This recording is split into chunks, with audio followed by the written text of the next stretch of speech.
Thank you, Speaker. I'd like to take this opportunity to thank the schools, to thank all the schools, service organisations and community members who came together to mark Anzac Day in my electorate of Redlands.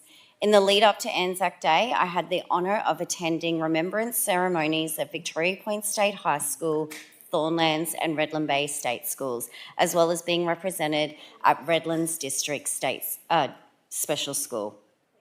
This year marked 110 years since Anzac soldiers landed at Gallipoli, an event that shaped our nation's identity and forged the values of courage, mateship and sacrifice. It was heartening to see the Anzac legacy alive and well in our school communities, seeing our young people reflect on the meaning of Anzac Day and the service and sacrifice our defence personnel gives me great hope for our future, that through their voices, the legacy of our Anzacs will live on. For me, Anzac Day began with a dawn service which was swiftly moved into a nearby hall as a huge storm swept across the foreshore. Thank you to the Redland Bay RSL for their flexibility and dedication in delivering a service, joined by students, parents, veterans and community members who braved the weather to pay their respects.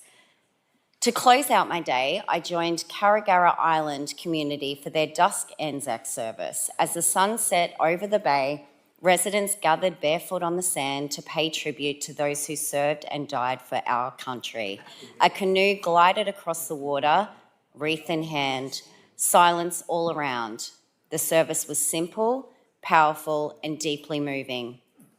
I would also like to give a heartfelt thank you to Redlands florist, who arranged the beautiful wreaths for the day. Anzac Day ceremonies I attended across Redlands. Their stunning arrangements were a beautiful tribute to honour the memory of our Anzacs. And finally, I want to acknowledge an exceptional young leader from our community, Cadet Sergeant Aidan Foster of Victoria Point. He was awarded the Cadet Gold Commendation for drafting and designing a national training package that will now be implemented across all Australian Army cadets. This is a remarkable achievement. Aidan serves in the 136 Army Cadet Unit under the leadership Officer Commanding Captain Paul Golay, one of our local Redlands City Council councillors.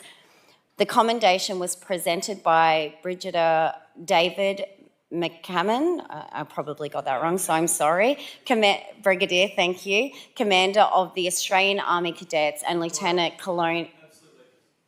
Colonel Amanda Stowell, both whom travelled from Canberra to personally recognise Aidan's outstanding contribution. Thank you. I call the member for Nudgee.